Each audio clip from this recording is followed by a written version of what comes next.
All right. Welcome back to the live show. We are back for another one. It is currently 3:51 a.m. and of course today's date is the 6th of August 2025. Welcome back to the live show. Yes. Mhm. We are back. We are back, ladies and gentlemen. We are back. All right. With that being said, I got to say something. Okay, God is the greatest. All right, God is the greatest. And thank you for tuning into the live show. We will be checking out Vivek Ramaswamy. He takes question. Of course, Vivek is Ohio Republican gubernatorial candidate. Vivek Ramaswamy. He holds a town hall in Cincinnati, Ohio. And of course, we know this guy is smart, sharp, very articulate, and he knows how to really express himself. Is not a shy person. He takes questions from everybody, anybody from different backgrounds. It's not scripted, so you gotta give this man his flowers. He's definitely that guy. All right. So Vivek, right here on the Genesis show. This is about an hour, 20 minutes town hall. So sit back, relax, enjoy the show. Be nice in the comment section. Don't forget, you are an American first before you are a Democrat or a Republican. So be nice in the chat.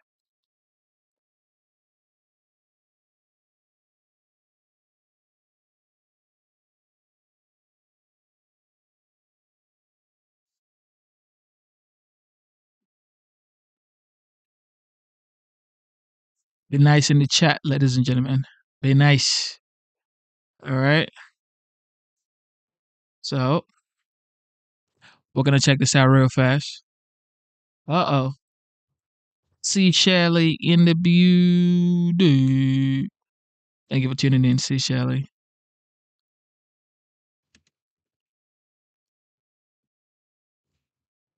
Yes, we're gonna check out Vivek right here.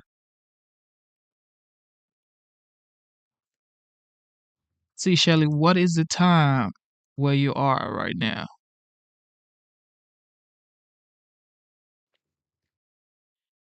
I gotta know. I gotta know, see. I gotta know. Good genes. See, Shelly. I gotta know.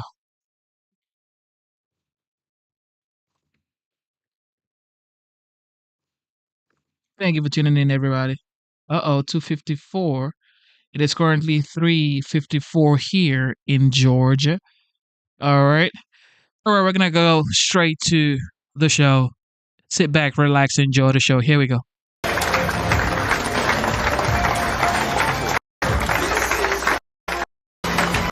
Independently.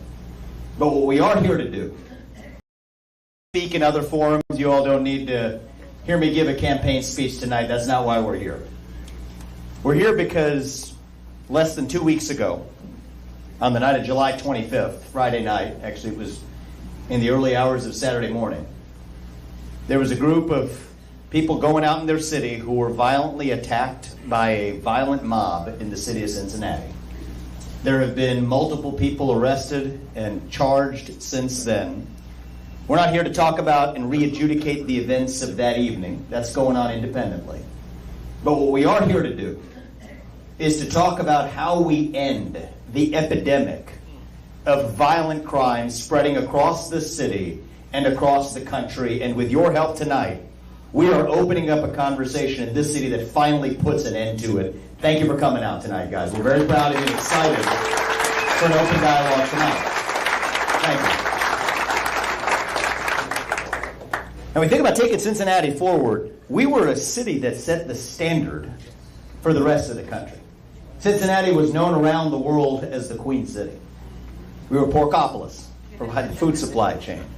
We were the city that people across the country used to look up to. We were the state of excellence in the United States of America. That's not the Cincinnati that we see today, sadly. We got to be honest about the problem. You can't sweep it under the rug. Some of my critics were upset with me earlier this week, when we called the victim, one of the victims, Holly, who was knocked out. You all saw the picture by show of hands of Holly and how she suffered. I talked to Holly as recently as yesterday. My wife is actually a throat surgeon at the cancer hospital at the James at Ohio State, and so Holly had suffered some neck injuries. We wanted to be helpful. I had people criticizing me for having the gall to call one of the victims, and one of the things that shocked me was 3 days after the attack, Holly told me that not a single elected statewide or even local elected official had called her at that point in time. And it just, I think, shows a little bit of out-of-touch leadership that we have to get back in touch with who we're actually here to represent. As part of this visit to Cincinnati, I'm not here to just talk to the people who agree with us. I met with the mayor earlier today. I met with the Cincinnati police chief earlier today. A number of officers. I learned a lot from those police officers. I met with Cincinnati business leaders today. And what we want to do is to have an open, candid dialogue. The real crime isn't noticing the assault. It is the assault and the crime itself. We got to keep that straight. We're not going to solve a problem by sweeping it under the rug. We're going to solve it through open dialogue, through speaking out in the open. And to that effect, I've actually invited somebody who I thought would be a perfect co-host for this event. I'm going to ask for him to come on stage very shortly. I'm going to ask for you to welcome him with a round of applause. It's a former vice mayor of this city, a former 7-year president of the Cincinnati chapter of the NAACP. That's Christopher Smitherman, who has been outstanding on this subject. Christopher, why don't you come on? Thank you. Is that yours? Thank you. Give Chris a welcome and let's have Christopher say a few words. Thank you. This is one of the most important conversations that Cincinnati has had in a long time. And leadership matters. Let's thank Vivek Ramaswamy for being here today and showing that leadership to the city of Cincinnati.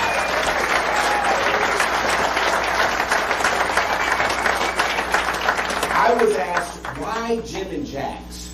Why Jim and Jack's? First, let me share with you that the Ohio River is a place where African Americans found freedom.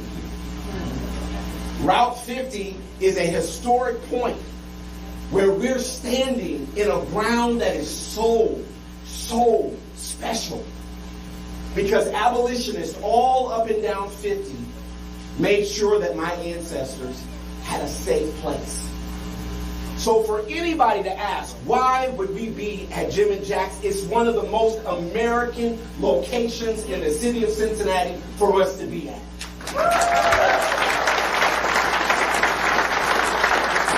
We got here, in short, because something happened in downtown that was so unimaginable. That we saw people being viciously attacked and a lack of leadership at City Hall to address it. What we're here to do today as leaders, just two leaders, is to give you that opportunity, that voice, that opportunity in a town hall meeting to share with us what you think the best solutions are, and for us to have a positive, an effective conversation about what we need to do next. Thank you so much for that. Thank you. Thank you, Christopher. Appreciate it. So we're going to kick this off. Thank you very much, guys. So to kick this off, I want to set some ground rules at the beginning. Right, we're here to have open dialogue, and those who may disagree with myself or Christopher or anyone else in this room, you're free to speak, time permitting. We're going to ask you to be respectful rather than disruptive. And conversely, if somebody who does disagree with the majority of people in this room asks a question that disagrees with us, we're going to be respectful of them and give them a chance to be heard as well. That's ultimately how we come together, not through agreeing on everything, but being able to talk to each other. That's our goal for tonight. The questions are not scripted. We're going to have a microphone going around, just sort of peacefully, calmly make it known if you want to ask a question. And there's people roving around with microphones. We had way more people show up tonight than we had capacity for. I want to thank the folks outside. I think we have overflow capacity for those of you able to hear us. But the first question is an exception to that, which is one that we did plan to take today. It's more than a question, a sharing of an experience from somebody who I thought we all do need to hear from. If we're talking about violent crime, and we're talking about the spread of crime in Cincinnati and what we're going to do to combat it, we have to understand what the real-world effects of that crime really are. And with that, I want to call Sarah Herringer. I can't see with the lights where you are, Sarah, but there you are, Sarah. You want to stand up, and I want the entire room to listen to Sarah and your story. Sounds like many of them already know you, Sarah. Thank you, Sarah. Actually, you want to come on up for the first question? Join us up here. For the first one, we'll take it from the floor. We're going to call Sarah to the stage because I heard Sarah's story for the first time when I read about it. She and I had a chance to meet more recently. And Sarah, it's good to see you in person for the first time. Thank you for being here. Thank you. And the floor is yours. Please. Thank you. I have notes. First of all, thank you, Vivek and Mr. Smithman, for hosting this and inviting me to speak, and also providing a platform for this conversation to happen, because it's very important. For those of you who don't know me, my name is Sarah Herringer, and on June 4th, my husband Patrick was murdered in our home while protecting me from a violent man who should have never been on the streets. Patrick was a decorated war hero. He served 2 combat tours and was awarded 2 Bronze Stars, and at least a dozen other military honors, which I honestly didn't have any idea about until after he died, because that's the kind of man he was. He never considered himself a hero because he came home when the men he served beside him did not. He was humble. And when he returned to his hometown of Cincinnati, he made it his mission to serve his community just as fiercely as he served his country. For 10 years, Patrick helped make the city healthier, fitter, and more resilient. He didn't just run a gym, he created a refuge, a place where people found friendship, consistency, and support. Hundreds of people called him coach, mentor, and friend.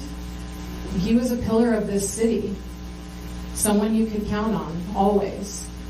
And yet, despite everything he gave, when he needed protection, this city gave him nothing, not even the most basic safety.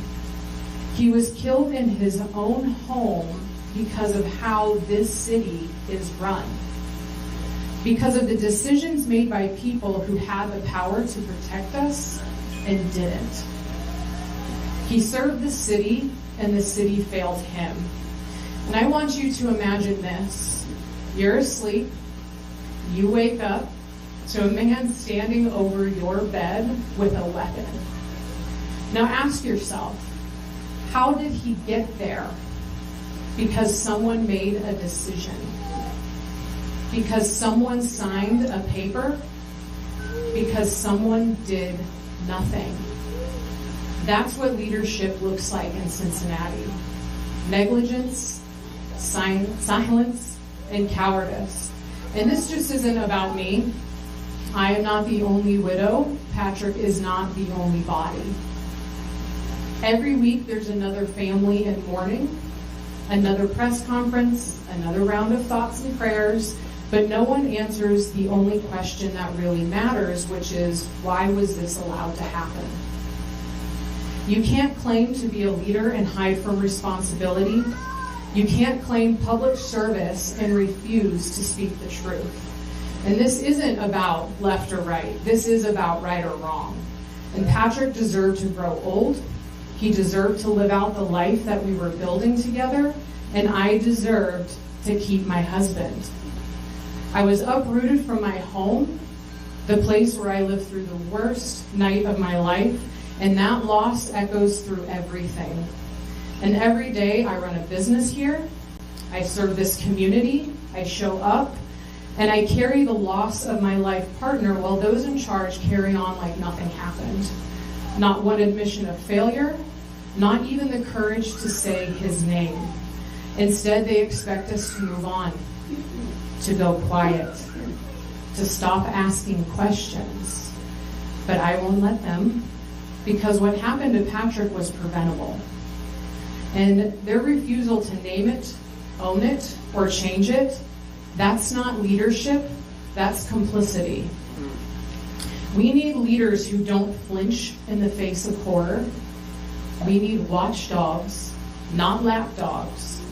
And we need people who don't just say the words public safety, but prove it with every decision they make. Because what happened to me could happen to you, to your sister, to your son, to your mother. And when it does, they'll say the same things to you that they've been saying to me. We're sorry. But I don't want their sorry. I want accountability. I want courage. I want truth. And if they can't give us that, we will replace them. I'm not here to just read.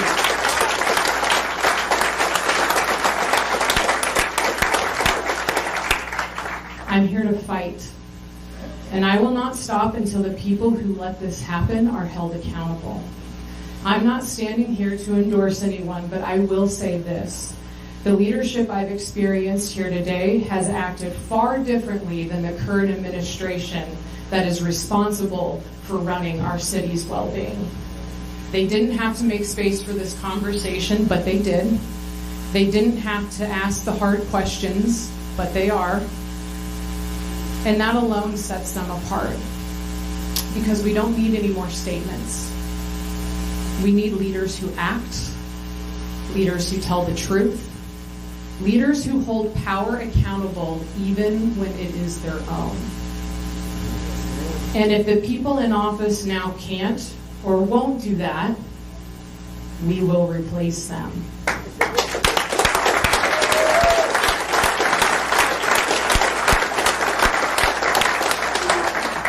We're not asking, we're not waiting, and we're done being told to sit down, we're done being blamed, and we're done watching the city die at the hands of cowards. We need leaders, and we know the difference now, don't we? Yes. So let me be clear about what this moment demands, because now it's not time to posture off people's pain. We need transparency in every public safety initiative, what it is, what it costs, what it's actually producing. Clear, measurable outcomes so we can see what's working and what's not. A line-by-line breakdown of how our safety dollars are being spent, and a dedicated fugitive apprehension unit to pursue violent offenders still at large in Hamilton County. And a real answer to this question: why don't violent criminals fear the law in this city? And we're asking you, Vivek, Mr. Smitherman, and anyone else who claims to lead. We don't need more statements. We need action. We need proof. And if you're serious about protecting this city, show us how you'll close those gaps. Give us timelines. Give us accountability. Give us results. Because if the goal is public safety, then prove it. With policy, with structure, with action that we can see. That's what this moment demands, nothing less. Thank you for letting me share my story.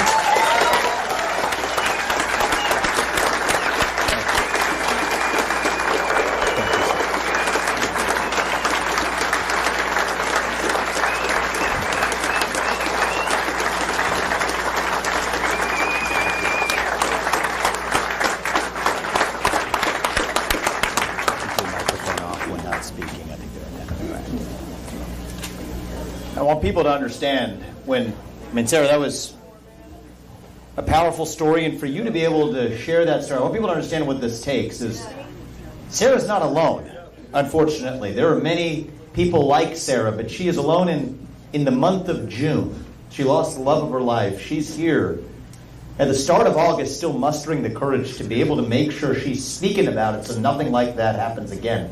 The perpetrator was it an ankle monitor at the time? Think about preventable.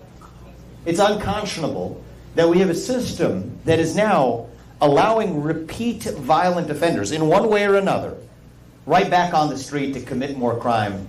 That has to stop. And you want to ultimately talk about, you put a challenge to leaders like us for what are we practically going to do, I think a big part of the solution starts right there. When you know somebody is a violent offender, somebody who's been a repeat offender, somebody who has made their way through the justice system and then shows up in front of a court yet again, you're not just going to let them out on a $40 or $400 bond, somehow expecting that they're somehow going to behave better the next time around. Those are the kinds of practices that we're going to have to change, as we're going to talk about over the course of this evening. You've issued a challenge, Sarah, and we're going to step up and live up to those specifics. So thank you for kicking us off with your story. With that said, why don't we go around the room? We want to hear from you, and that's the purpose tonight. Christopher and I will respond as candidly as we can. So the microphones around the room, we have a little trouble seeing you, but wave your hand and we'll take the first question. Right back here, sir. Vivek, you have called for the Christian vote, or actually touted and asked for the Christian vote. Could you explain the rationale behind that? Sure, I want every vote. I want every vote for people who share our values. Now, the reason why I think it's particularly important for people of faith, including the Christian faith, right? I went to St. X High School, and I think we have a few bombers in here. Now, do we have? I think we have a few friends from Elder too. All right, so we're on the west side tonight. So we're friends through competition. But I will say, most of us in this country share those same values in common. A respect for life. Let's start with that today. Right? A respect for all life. The fact that thou shalt not kill is a universal value that I think describes all of our beliefs in this room, and most of our beliefs, in fact, almost all of our beliefs in this country. And so for those who share those same values that this country was founded on, those who share the values that respect life, liberty, and the pursuit of happiness, which I believe are the Christian values on which this nation and our civilization was indeed founded, then yes, I do believe that I'm right to ask for your vote, not because I need it, because I want it, but because we need leaders who are going to act with a spine, as Sarah said, not just with our words. That's all I can give you now. But once we get in there in 18 months, to also be able to serve with actual action, with a spine, not sweeping these issues under the rug, but confronting them through actual action. That's my commitment I'll give you. Thank you. I appreciate you. Thank you.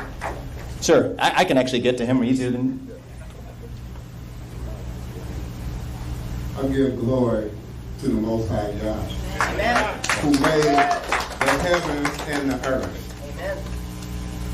That his chosen people, from Abraham, Isaac, and Jacob, I speak. Now, you guys act like this is a new thing. This thing is not new, what you saw. I'm not on either side. I'm on the Most High side. But you have to understand how our people feel. Because we were brought here in slave ships over 400 years ago. And we were treated like animals, like cattle, hung on trees, family separated, our heritage taken from us, that we didn't know who we were as a people. Now I say you act like this is a new thing. This violence that you see out here. Well, look over the 400 years of all the violence that was perpetrated on our people. Over the 400 years, look what you did to our people. But yet, you know, it's not over with. No, it's not over with. That's the thing. Okay. You want to sweep our history under the table, but you don't sweep the Ashkenazi Jews with the Hitler thing under the table. All the things that you did to the other races of people, you don't sweep that under the table. But when it comes down to the black Negroes, we can always sweep what happened to us under the table. So I'm telling you right now, the Most High is looking at all of this. That's why, according to Deuteronomy 28, chapter 28, chapter 29, and chapter 30, for all you ministers, You need to read it because we're living in Revelation times. And it tells you what was done to my people are going to happen to you. Robert, look, I want to thank you for one thing out the gate, is that I said this at the start. I don't think anybody think I planted Robert's question. We didn't plant the questions tonight. We have promised an open and candid conversation. Sometimes that makes us uncomfortable. Yeah, it is. I felt a little uncomfortable as you asked that question, but that's what you should expect of your leaders, to be able to engage with you. So let me say a couple words. First, about the pride of this city. Christopher, you mentioned it at the outset. Cincinnati was the end of the Underground Railroad. Have we been perfect for all of our national history? Of course we're not perfect. In fact, we're destined to never be perfect because we're not a nation comprised of gods. We're a nation comprised of human beings. And we're a nation founded on a set of ideals. So that means you will always be imperfect, because nobody ever criticizes China or Iran or whatever for hypocrisy. Because to be a hypocritical nation, you had to have ideals in the first place. So here's what I'll tell you, Robert. Am I going to say America was perfect for every chapter of our national history? Of course not. We're a nation founded on ideals. We're a nation founded on human beings who will always fall short of those ideals. But I would rather live in a country that has ideals and falls short of them than to live in a country with no ideals at all. And I'll give you a chance to respond in a moment. Do I think we should sweep the parts of our history that make us uncomfortable under the rug? No. Just as I don't think we should sweep last week's history under the rug. No. We have to confront what is true, not just when it makes us uncomfortable, but precisely when it does not. But the question is how we move forward. Because the only part that lands with me a little bit differently is when you say our people. When I hear that, I'm thinking about our people as everybody in this room. I see black, white, brown, man, woman. These are our people. America is our people. Ohio is our people. Cincinnati is our people. And I believe it is the God-given right of every person to be able to live a life free of violence, to be able to speak their mind in the open without fear of retaliation. And may I even say, if you're a hard-working American, to go into your city, whether you're black or white, without fear of actually being assaulted or battered, that ought to be the birthright of every American. That's what I want for our people, Robert. And I appreciate you asking that question. Let me just give a few other people a chance, and we'll come back to you if we... Here, why don't you give me... We'll be very brief, and then I want to give some other people a chance. This is short. Let me say this. It tells you in the scriptures that the people who put us in captivity was going to have a perpetual hatred against us. It says in the scriptures that they would not pity the young or the old. Who do I listen to?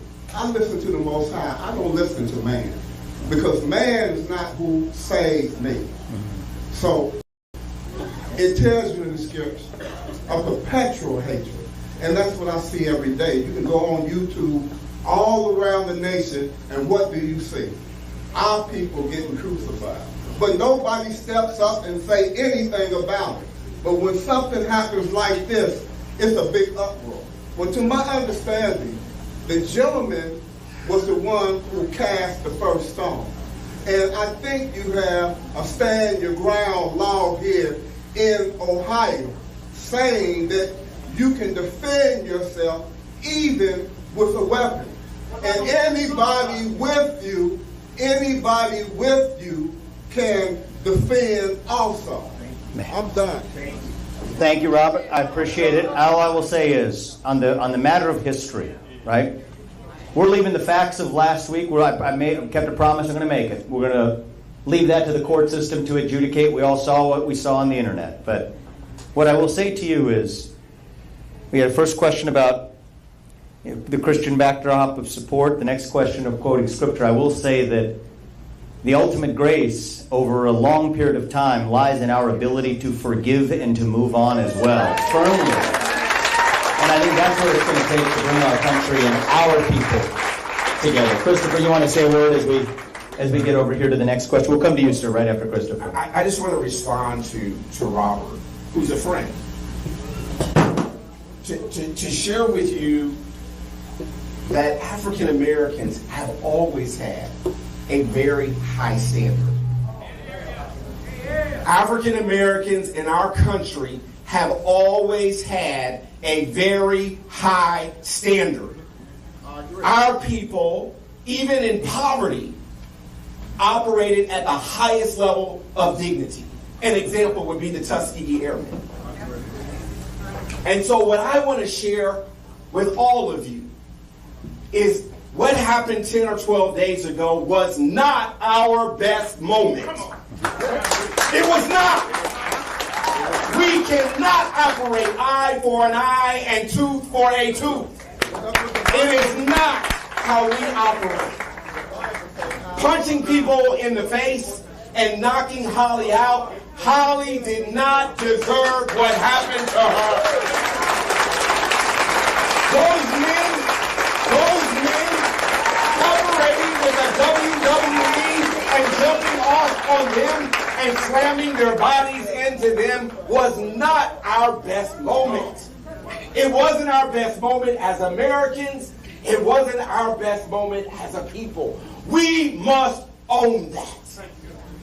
And so I just want to say to my friend Robert that this country has never been perfect for our people. I acknowledge the pain. This is why we chose this location here by the Ohio River, where our people came over that river for freedom. And let me share with you, brother, white abolitionists all up and down 50 took care of us and made sure that we had freedom with great sacrifice. My point to you is this: in this moment, I want to give a voice, paying it forward for those white abolitionists who took care of us. It's now for us in this moment to be able to look at humanity and say what happened in downtown Cincinnati was wrong. And we don't want to accept it. We don't want to make an excuse for it. We don't want to find a way to say somebody did something to me that caused me to hurt people the way they did. Violence is never the answer. Thank you.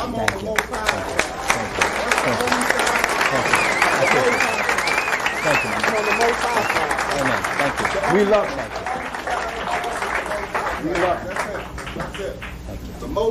My name is Guy Harper, and I do not agree with this man's sentiments whatsoever. I'm also not an African American. I'm a black American. Elon Musk is an African American, and he's white. The Democratic Party were the primary slave owners. They were the KKK. They were Jim Crow. Blacks vote in essence for the party that enslaved their ancestors. How did this happen? Lyndon B. Johnson, who was Kennedy's vice president, said, and I'm quoting, "I'll have niggers voting Democrat for the next 200 years. And we're only 60 years in. The problem with our cities, you can hire all the police officers you want. It's a systemic problem. It's a spiritual problem. There are 75% of black babies are born out of wedlock. There are no fathers in the home. There's no discipline. You can hire all the police officers you want. It's not going to change anything. It's a systemic problem. It's a spiritual problem. The Democratic Party, they're Marxists and communists. They want to destabilize the United States of America. Go to any Democratic-run city in America, Detroit, LA, New York, Philadelphia, you will see the same thing. The same thing wherever you go in America, in a Democratic-run city. It's a systemic problem. So, more police, and the Republican Party has to unveil the schemes of the Democratic Party. The Republican Party is weak in doing that. We have to unveil the schemes of what the Democratic Party is doing. That's how you get change. That is how President Trump got 25% of black male vote in this election. The so-called racist. Because people are waking up to the schemes of the Democratic Party. And as long as you have fatherlessness, women having children out of wedlock, this crime still will continue. It's not the police on the streets, it's in the homes where it starts, people.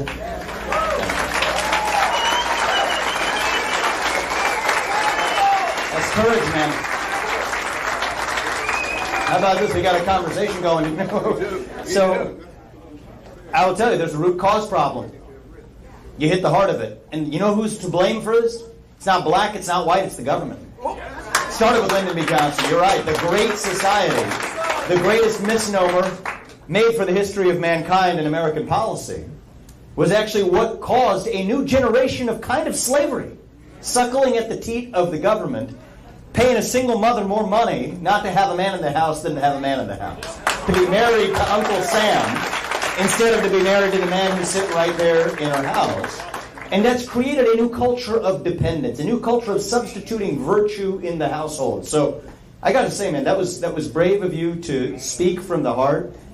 The truth is, I don't care about whether you call it the Democrat Party or what you want to call it. Now what I want to call upon is for our side. What I think of in this election. I'm running as a Republican in the election, that's fine, but the other side has lost their way. Now it's up to us to level up, to man up, and actually say, what do we actually stand for? See, the other side might give us their own version of poison. We're going to stand for truth. We're done obsessing with the failures of the other side. We won in November of last year. Now it's up to us and say, what do we stand for? We stand for the fact that the nuclear family is the greatest form of governance known to the history of mankind. We stand for the truth that the U.S. Constitution is the greatest form of governance that we've ever discovered. It's the pure grand pole of freedom known to history. Let's go back to you, man, and continue this conversation. We'll come over here after that, all right, to this side of the room. We'll go to this gentleman and then microphones. Let's bring it. Okay, we'll go over there and then bring it around over here. Not to take a whole lot of time. Great job with Doge and everything you did there. It was good to see what you did there.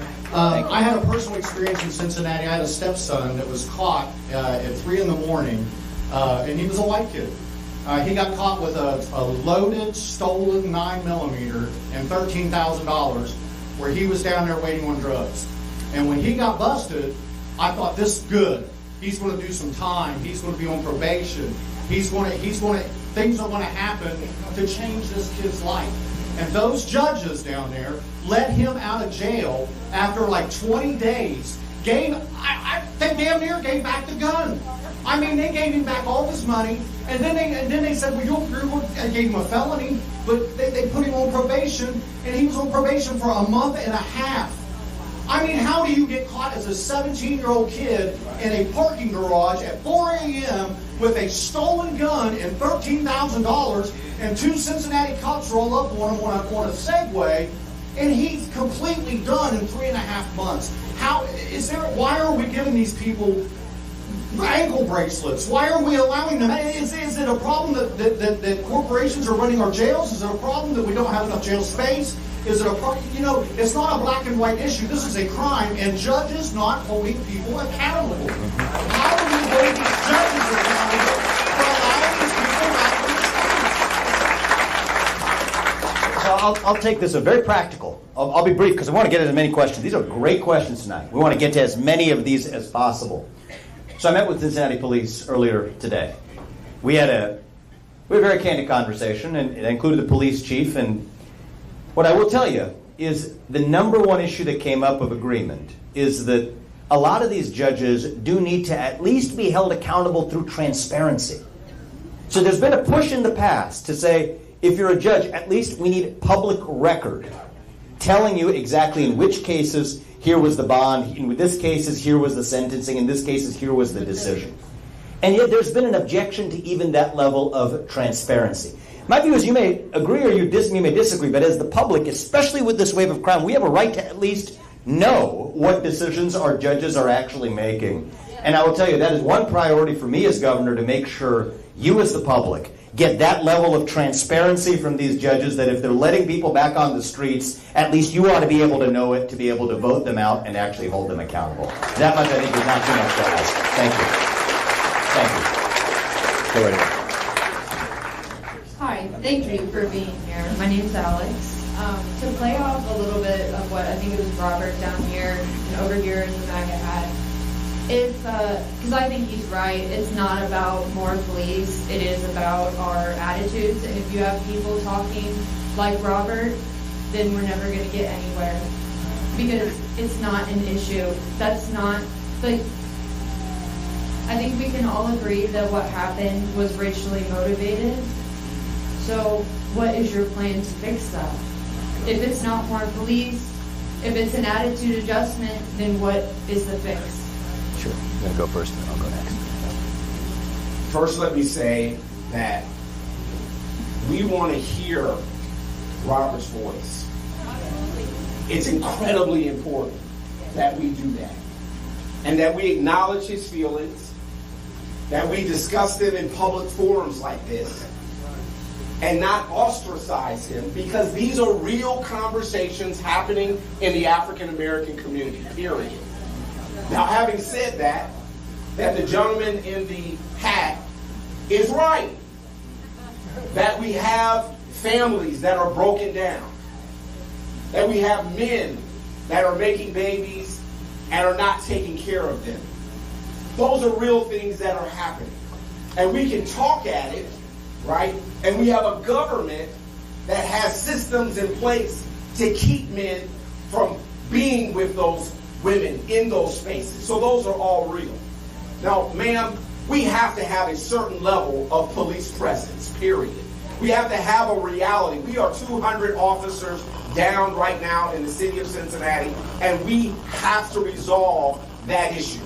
We've gone through a defund the police, reimagine the police, sending counselors out. All of that is nonsense. Nonsense. African American families want the police more than anybody. The notion that African Americans don't want to call 911 and have someone respond to their home is absolutely absurd. What all of us want are well-trained officers who approach us respectfully, sorted out, de-escalating with their language, and using force as the last option. Once we get all of that, it's time to allow our officers to do proactive policing and hold people accountable. And judges like Judge Ruman, who's sitting right here, no one can ever say that Judge Ruman will not give you the time that you earn.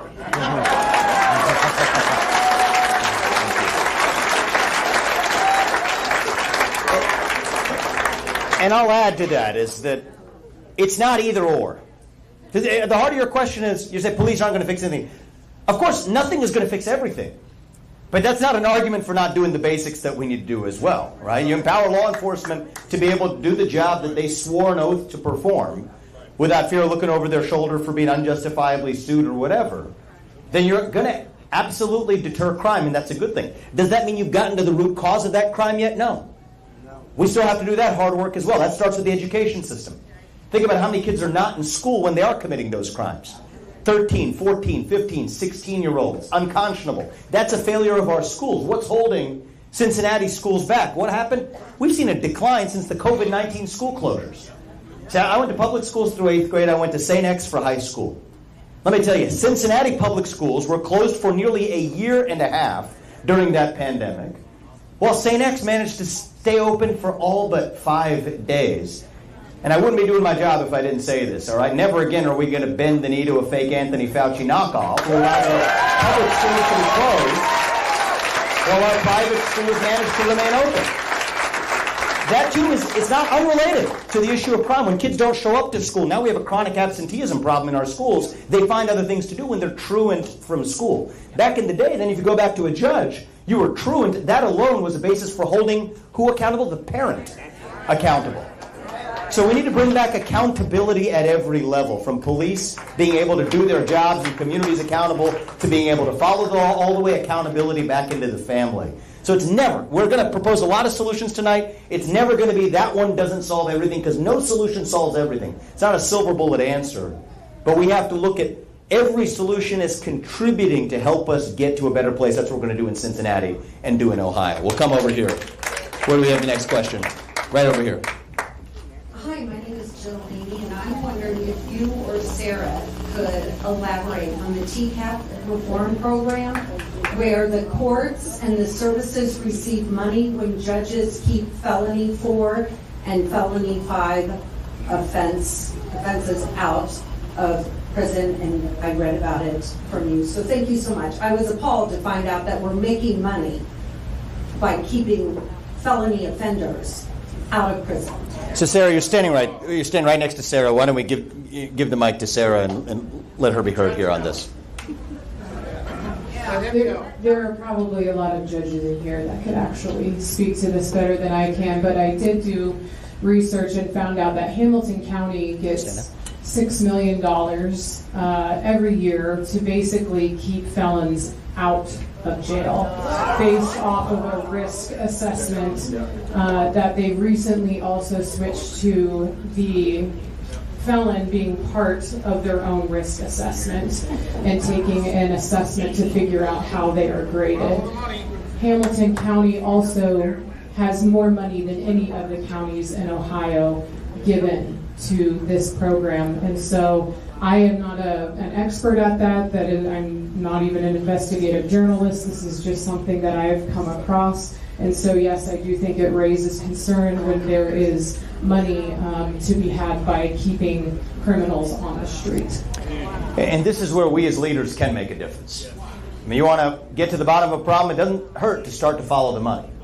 We talked earlier, you pay somebody more not to have a man in the house, well, you could create an incentive structure to see the fatherlessness rate go up. Same thing if you pay a county more money not to have a felon in prison, you're going to create an incentive structure that has fewer of those felons remaining in prison. So thank you, Sarah, for your work and leadership. Come back over here. Let's do it. Thank you. My name is Felicia Zimmerman. I'm 49. I'm a lifelong resident of the city. I've had 2 teenage sons shot and killed in the city of Cincinnati. My son Bubba was killed in 2017. The detectives didn't pursue his killer, despite considerable evidence, including a confession by way of rap video. My son Christopher was shot in the thigh when he was 11 and survived. The police never caught who shot him then. Then in 2021, soon after turning 17, he was shot and robbed. There were 4 young men involved. The shooter was fresh out of juvenile jail for shooting and paralyzing someone. He received 18 to 23 years and will be out before he's my age. There were also 2 brothers involved. One was the spotter and one physically attacked my son. Both received less than 5 years. The driver wasn't even charged. I was able to look up the criminal history of 2 of the fathers of those men that killed my son Christopher, and their rap sheets were a mile long. A cycle of crimes committed with little to no consequences, and it's no wonder why the cycle continued through their children. For 4 years, my husband and I showed up to every hearing, regardless of its importance. We begged the prosecutor and the judge for stricter penalties, and our cries were ignored. The system is broken from the bottom to the top, and I'm here tonight in search of solutions so no one else has to get up here and say what I've just said.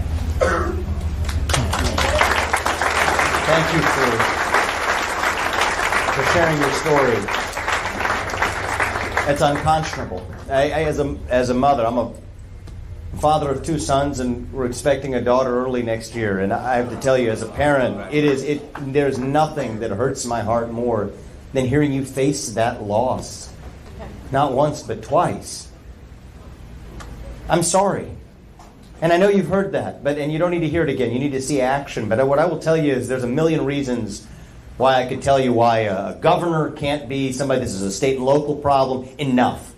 At the end of the day, you kick the ball, blame somebody else, you talk to the police, you blame the police blames the judge blames the backdrop of politics, and then the state government, you go to them, they blame the municipalities. Enough. I'll give you this word, all right? 2 years from now, a year and a half from now, I view you as holding me accountable. Ultimately, if it's in this state, if it's in a city in this state, Ultimately, I don't care. We can talk about how we can work with localities, what kind of pressure we're able to apply. There's things we can do. But starting in January of 2027, all I can tell you until then is we're sorry. And starting then, hold me accountable to make sure that we are actually finally ending this wave of violent crime so no other mother has to suffer what you have. And I want to thank you again for being here and sharing your story. Thank you very much. I appreciate it. Thank you.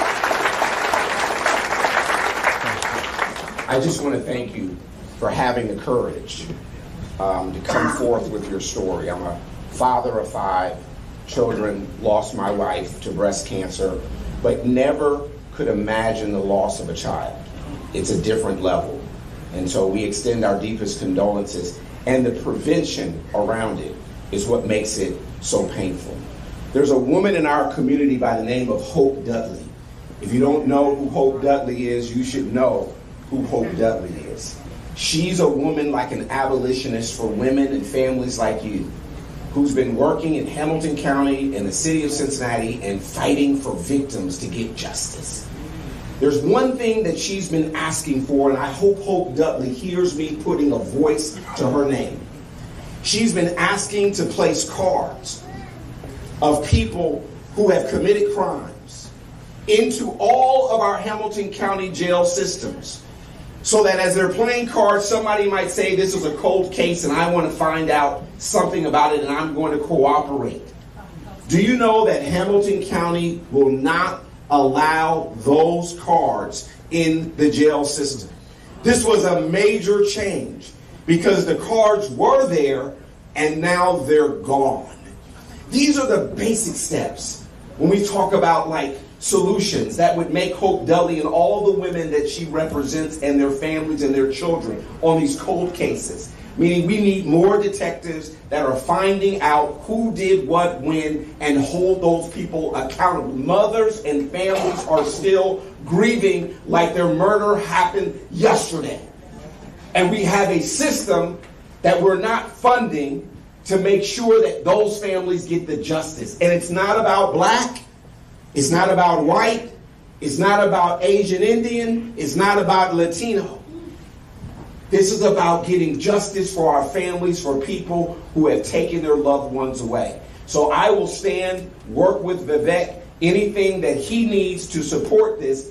But to share with you, a step we can do right now is demand that Hope Dudley gets those cards into the system that she's been asking for the last 2 years. Thank you.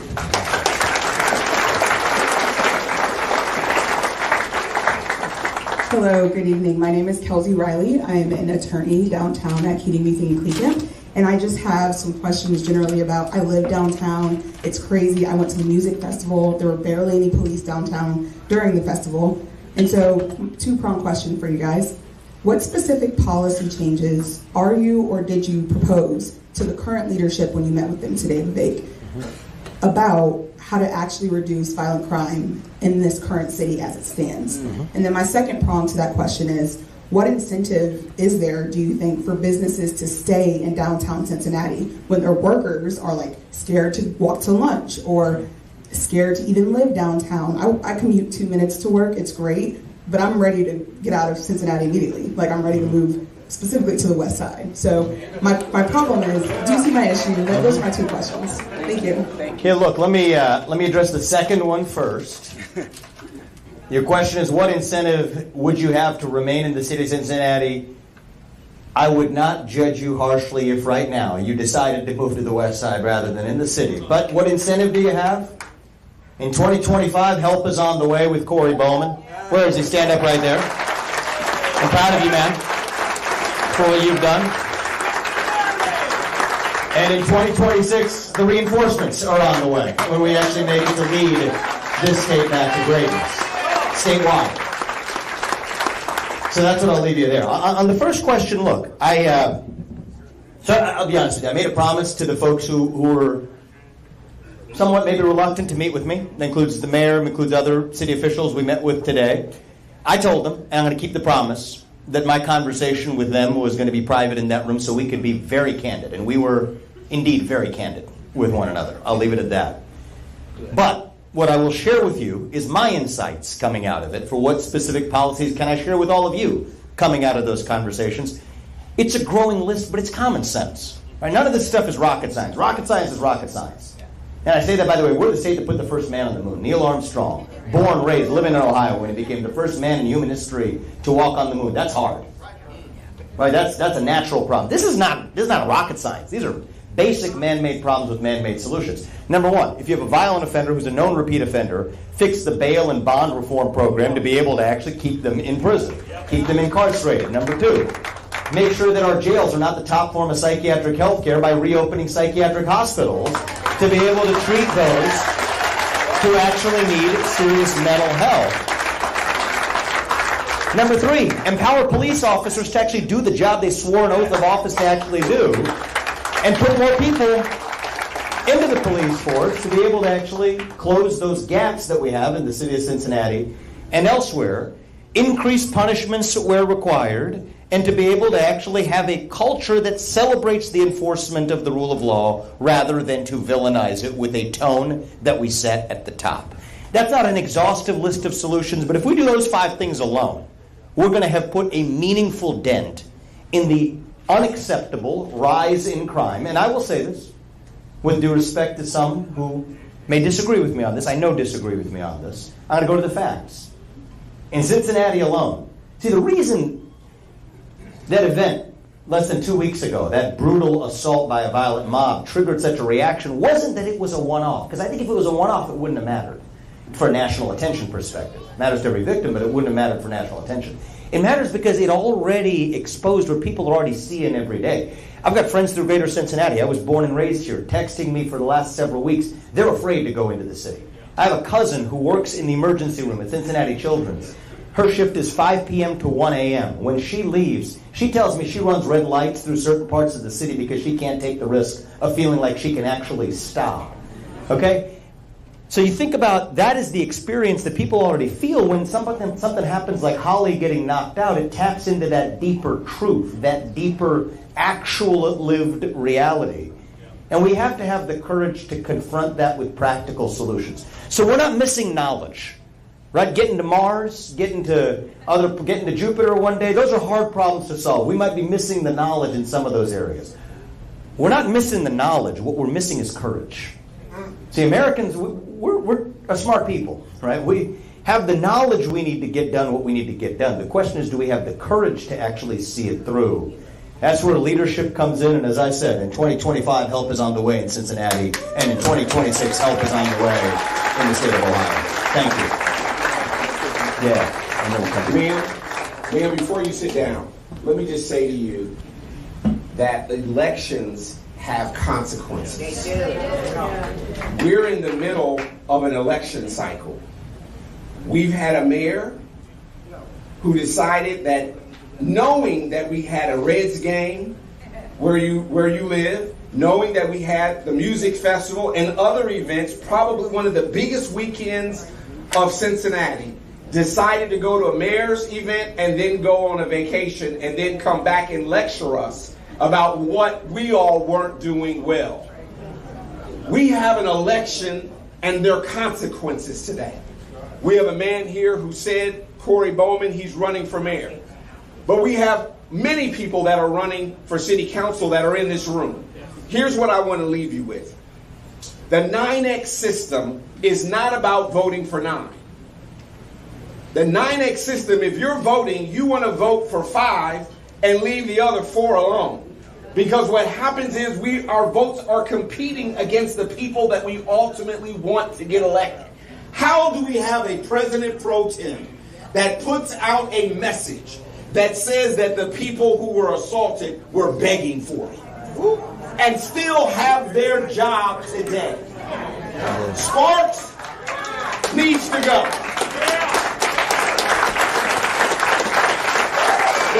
The president pro tem, all of us collectively, no matter your race, your gender, no matter where you live in our 52 neighborhoods, should be demanding that that is not the standard and she should resign even though she only has a few months left. We don't need that kind of leadership in the city of Cincinnati. So I leave you with elections have consequences. Let's make sure that November your vote is heard and that we rock the vote in November. Thank you so much. We'll go here and then here. We'll go back. We'll go back here. We'll go back here and then we'll come up to the front row here. We've heard some very heartbreaking stories, and we've heard some very general ideas and solutions.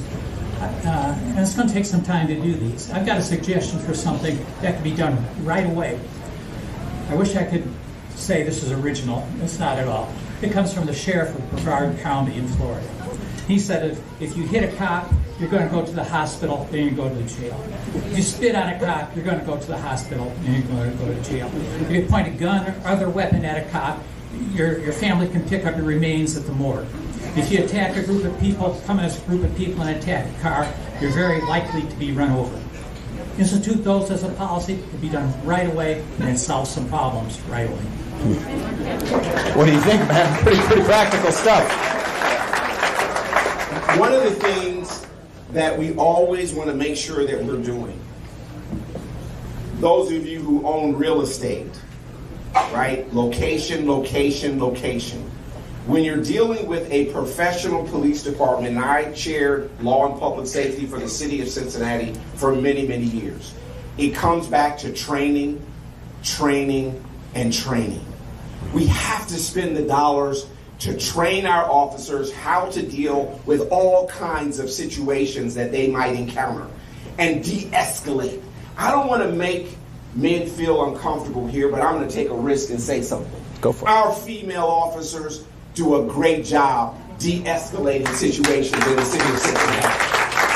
It's just the way that they approach. They might put the handcuffs on. They might put them in the back of the cruiser. They might take them down to the Justice Center, but they do it with respect. My point to you is that 99% of the time, if we're engaging with our professional law enforcement in a way that is dignified and respectful, most of the time, those people will respond. Now, those that won't, we have to not get in a position that on Monday morning, we're questioning that officer who made a split-second decision about their life. You got a weapon, you're getting out of a car, you drop the gun, you pick the gun up, and our officer is chasing you. Expect that deadly force is going to be used. We must elect people that will support law enforcement when they are making the hardest decision. Am I going to go home with my wife or my husband or my family, or is the person with the gun going to go home? I'm saying the police officer deserves to go home.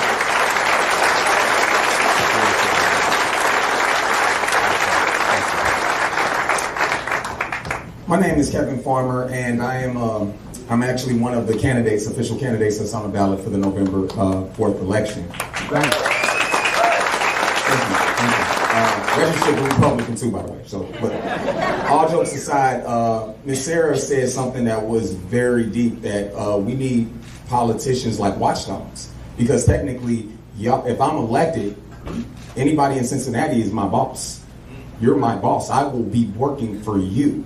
So what I'm implementing, what I'm saying, what I'm understanding is there's no oversight when it comes down to the responsibility of your employee. So what I want to implement is the third shift policy. I want to be able to work 11 to 7 to see what is going on with our police, our fire, and engineers. Because we know that after 2 p.m., that's when crime starts, don't it? You see, the transparency is you can't find your employee until election time. And I'm not willing to be here just on election time. I'm willing to be here all the time. Because my thing is open transparency means I have to suit up with a body cam too.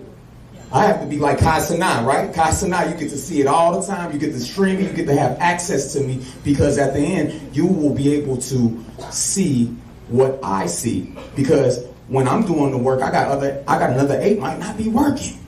We need that watchdog, Miss Sarah. I need to tell my bosses, they ain't working as hard. What we gonna do? I'm willing to let them know that the employee ain't coming to work, ain't doing their job. They don't want to work 11 to 7. Who's worked third shift up here?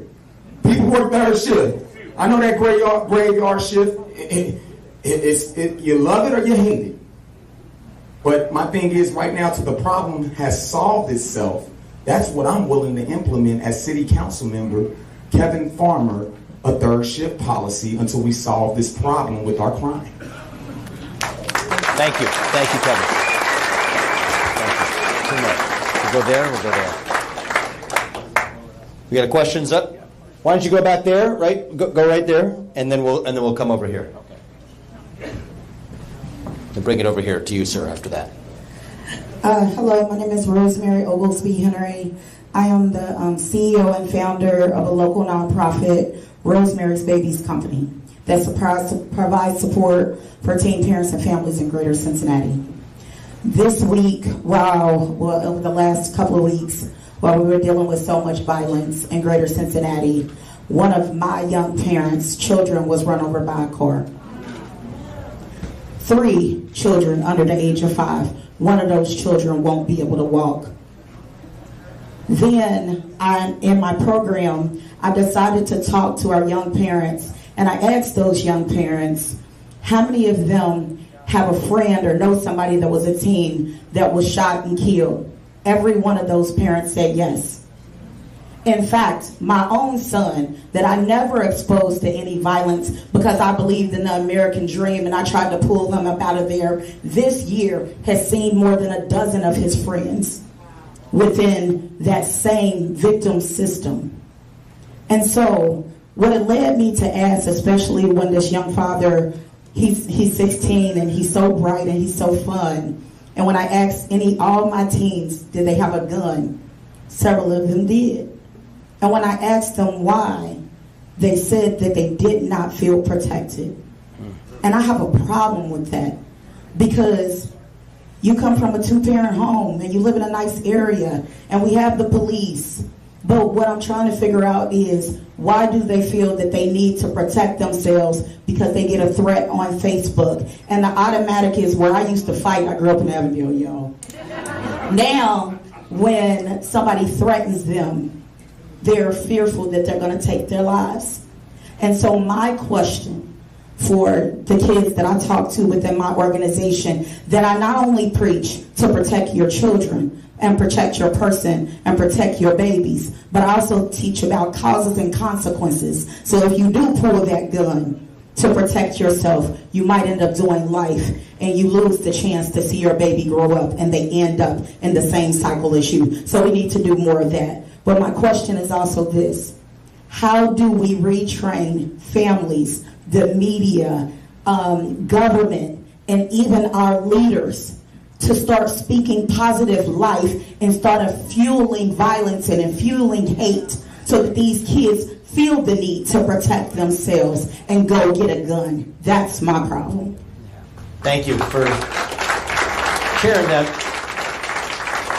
heart-rending account of what one family's kids being run over by a car. When you roll that log over now, you see what crawls out. What crawls out of that isn't pretty. And so what's really going on in the country? And I don't want to move us too far past just what's in front of us here in Cincinnati, but what we see in Cincinnati is a microcosm of a deeper problem that you put your finger on, is that we are going through a kind of identity crisis. Right? We've lost our way. It's a spiritual crisis. It's a crisis of meaning. Or, what's our country? You look at your iPhone, do what it tells you to do on a given day, live your life going through the motions, programmed by the algorithms that actually cause our brain to rot and stop us from being able to think independently, commit acts of violence, live in a culture of fear, a mental health epidemic that's raging like wildfire with addiction, fentanyl usage, opioid addiction on the rise. Yeah, there's a deep epidemic. It's a cultural epidemic of fear, of a mental health epidemic, of a loss of spiritual purpose and meaning that we got to bring back. And everything else we're talking about, I believe with you, is a symptom of that deeper void. And to our friends on the left, I will say, for a while they had a prescription for what fills that. It's a kind of victimhood culture. Race, gender, sexuality, climate, Maybe it's not my fault, it's not my responsibility, it's what somebody else did to me, and then what is somebody else going to do to fix it? To your question, there's a different answer to that question. It isn't what you expect somebody else to do, it's what we expect all of us to do. Not just some elected official in this deeper sense for our culture. We've got to fill that spiritual void, that moral void, with the real thing. Individual, family, nation, and God beats race, gender, sexuality, and climate if we have the courage to stand for what's right, for what's true, to bring back the self-confidence in our young people, to get the cell phones out of the classroom, to be able to actually, at a young age, I mean, some people might say this is unrelated. What's he talking about? Make sure kids show up to school. Say the Pledge of Allegiance every morning with a moment of silence to be able to go along with it, to ground ourselves in our actual sense of purpose and identity and who we are, to restore the family unit as the ultimate place of accountability, the best form of governance, better than any form of government known to the history of man. That's what we ultimately are going to have to do to get to the root cause of all of this. I think a revival of faith, or at least belief in something higher in our country, is a good thing that we shouldn't hide from. Fills that spiritual vacuum. But in the meantime, that's going to be it's a long project, and we're not giving up on it just because it's a long project. But it's like what I said to the woman's question earlier, we can walk and chew gum at the same time. We're going to work on that for the long run, while scoring the easy wins that are sitting in front of our eyes for the short run either. That can't be a substitute for saying that we're going to put more cops on the street, for a substitute for saying we're actually going to empower them to be able to do their jobs, a substitute for judicial system reform that allows violent criminals to actually remain in prison rather than being released. So it's not either or, it's not one of these or the other. There's a deeper moral, spiritual crisis of purpose and meaning. We're going to have to fill that through true leadership, not the fake stuff that just tells people what they're looking to hear. We're not victims, we're victors, right? That's who we are at our core. But that's part of what we're going to have as a cultural reawakening in our country, starting with our state. We're going to work on that in parallel with fixing the common sense reforms that are actually going to at least prevent those preventable crimes from happening right here in Cincinnati. So thank you. I appreciate that question, all right? We'll come around to you, sir. I'm Chuck Collins. I live in Madisonville. The $64,000 question. There's been a lot of pain shared here tonight. I will acknowledge those women that shared. It took guts to do that. That took courage. It's put faces to this problem. But the thing is, how do we finance that? Property taxes are going through the roof. We're not getting anything for that. Right now, Hamilton County has to farm out to Claremont County, Butler County, Warren County, because the jail's over capacity. How do we fix that? You want to take it first, and then I'll go next. All right, sounds good. We have these big conversations, and I'm going to bring up an old wound and tell you it's part of the problem. We decided to build a streetcar.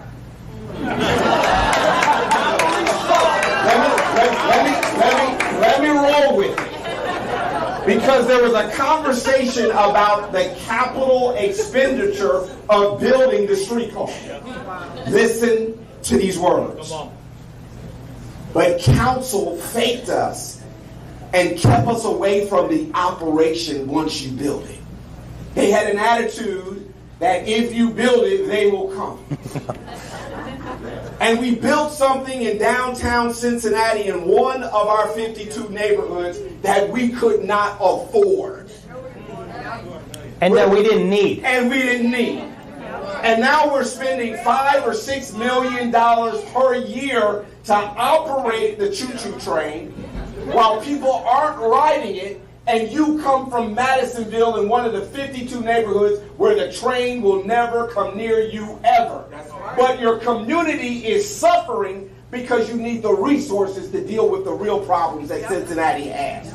We have to do a better job as citizens to hold our local officials accountable on these nonsensical capital projects that make no sense, that ultimately we now have to operate forever because the federal government gave us money, put handcuffs on us, and said we're going to take that money back away from you if you don't continue to operate the streetcar. I'm saying to you, it was the wrong project. We didn't need it. Vivek is right. We wasted money. And there are other projects that I can identify, like selling our railroad, which made no sense at all.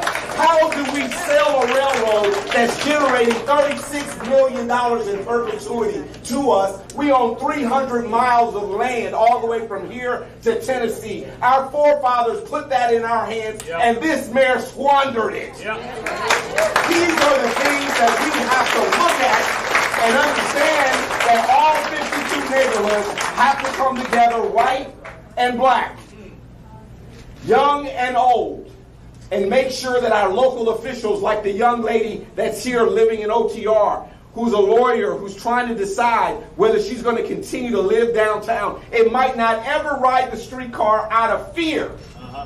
But we're all in our 52 neighborhoods paying for it. These are things that we have to change in our city. I want to say, I think we're going to come up to our last question, but I got to address this one. We're going to take our last question after this, but this is what you're going to hear about for the next year and a half. Because I want to be the first to own up to this, because it's my position on this. Property taxes are way too high in this state. It is your land, not the government's. We're going to bring it down. I want Ohio to be a state that the patriots across this country who work hard actually move into. We're actually going to take the income tax rate down to 0 as well. It is your money, not the government's. And so I believe that's actually going to make us stronger. The number one objection you're going to hear over the next year is, oh, isn't that going to leave our social services or other local services stranded? The problem, I want every one of you, and not just the people who are here, but the people who aren't here, your neighbors too, to remember, it's that when you feed that beast and just throw money at the problem, they create new problems that actually shouldn't have existed in the first place. So what we need is a culture of accountability. It's not about more money or less money. It is about how is the money we have already allocated actually being spent. Right now the answer is poorly. The schools that we're spending the most money on per student are performing the worst per student. So what I think about is actually, why is that? That's a deeper question. Comes down to an achievement crisis without the application of standards in our education system, and we're going to change that in 2026. But one thing is going to, here's the problem with property taxes are going up, and yet crime is going up at the same time while educational achievement's going down. So we need a new model. That's why I'm running for governor. I do believe it's going to take somebody outside of yesterday's politics. I believe a new generation of leadership in our state. Somebody who isn't cut from yesterday's mold of either Republican or Democrat, but somebody who is willing to say, as an entrepreneur, as a businessman, we're going to make sure that Ohio's taxpayers get the bang for their buck for public safety, for economic prosperity, for a world-class education for their kids. And it's not a bad thing when we cut the tax rate of what you're paying. It's actually a good thing because you keep what you earn while your government's actually accountable rather than building more rail projects in the inner cities across the state that nobody actually uses. Thank you very much. I appreciate that question. We'll go right here for the last question, sir. I had a bias. You're wearing that shirt. I couldn't... thank you so much. I drove all the way down from the Dayton, Ohio area. And it was wild seeing this situation on Fox News. This lady getting knocked out, and it's like I'm sitting there going, this is not Cincinnati, is it? Are you kidding me? People up in my area enjoy coming down to Cincinnati for a football game. Cincinnati Bengals, go to Montgomery Rib Boathouse, have some ribs, walk around from the hotel, and it's just like New York. I'm sitting on the fence. Do I go to New York for the Macy's Day Parade after seeing what I saw in New York 3 weeks ago with a long gun walking down the street? It's a snowball effect if you guys don't get this under control. Hotels will start losing employees. Taxi drivers won't be able to drive people around. Uber drivers won't be able to drive people around. People won't be able to feel safe from these small towns an hour out of Cincinnati to drive down here to go to a ball game. What you're thinking of how do we control this economic tsunami that's going to hit Cincinnati if this is not under control? Why don't you give the last one, and I'll close it out. Well, part of it is leadership. And I think that's what you're speaking on. And so we can't have a mayor, a city manager, which is the CEO of the city of Cincinnati, a police chief absent from governing the people. And that's what you've been watching on Fox News. People that are blaming everybody in the room except themselves. You know, a basic counseling move when you sit down with a licensed counselor is own it.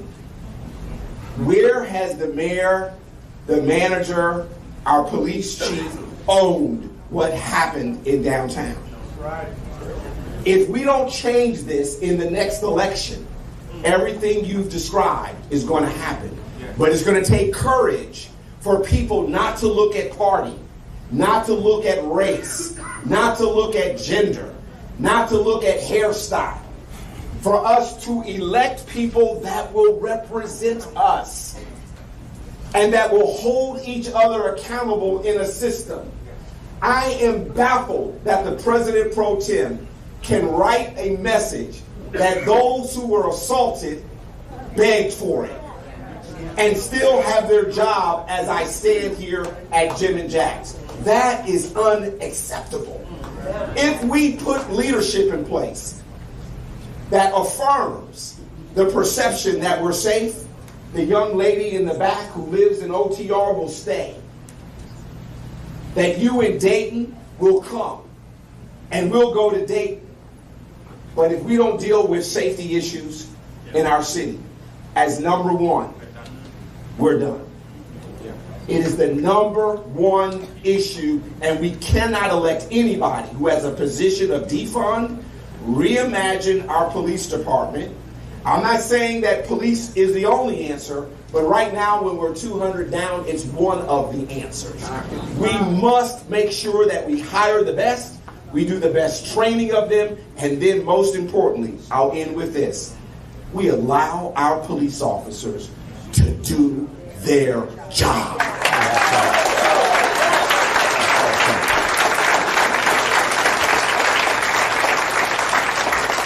As we wrap this up tonight, I want to say how proud I am of Cincinnati tonight. They're coming out tonight. Thank you all. Give yourselves a round of applause for coming out here and having an open, honest dialogue and conversation. Give our co-host Christopher Smitherman a round of applause as well. I love that. We're going to be doing more together.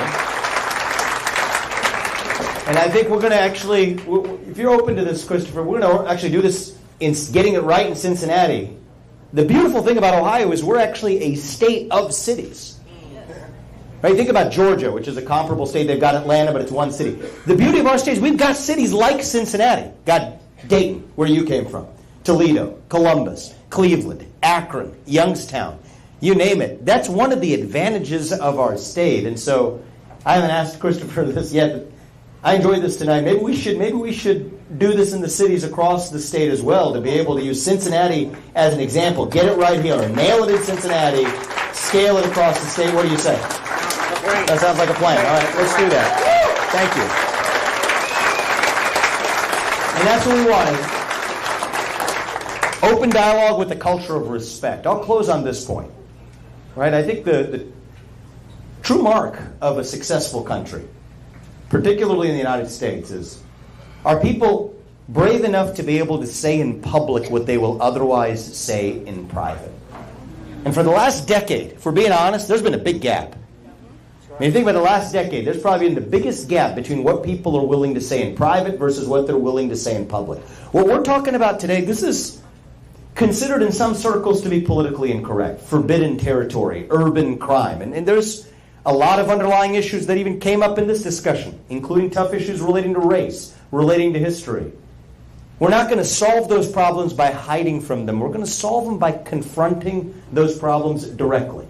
Speak in your mind in the open. Say it with the spine. Say it with vigor, but say it with respect. And part of respect means that you respect your neighbor enough to tell them what you actually think, not some fake woke-washed or other-washed version of it.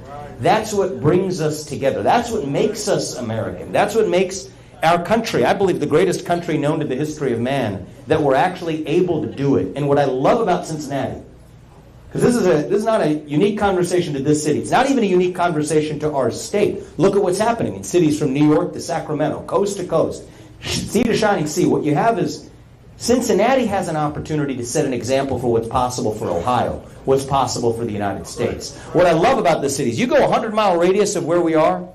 I was born and raised here. In Evendale is where we grew up for most, right off I-75. You go 100-mile radius of where we are right now. You don't have a cross-section of Cincinnati. You've got a cross-section of the country. And I think that if there's one town that ought to set an example for how we fight this epidemic of violent crime, for how we actually restore respectful, open dialogue, it might as well be us. We were that city. We were that state for most of our history. I want to lead us to be that state again. And so, anyway, my commitment to all of you is in leading this state, we're going to stand for what is true. We're not going to apologize for our principles. We will not waver from our principles. We will stand for law enforcement. We will stand for the ability to do their jobs. We will stand for ending this wave of violent crime in our cities without apologizing for it. But we will do it in a way that, and I'll make you this promise tonight, and I'm going to ask you to hold me to this promise, it's not about Republicans or Democrats. This is not about left versus right. This is about up versus down. This is about right versus wrong. This is about common sense. And I don't care what you are, what your party is, what your race is, what your religion is, what your previous political statements have been. If you care about giving your kids a world-class education, if you care about restoring safety on the streets and bringing back law and order to the cities in our state, if you care about giving your kids the same shot at the American dream that this city gave to me and to my family, then we will work with you to lead Cincinnati, to lead the state of Ohio to greater heights than we have ever seen. We are not a state in decline. We are a state still on our way up, where we will look our kids in the eye and mean it when we tell them, you get ahead in the city of Cincinnati, you get ahead in the state of Ohio, and you get ahead in the United States of America with your own hard work, your own commitment, your own dedication.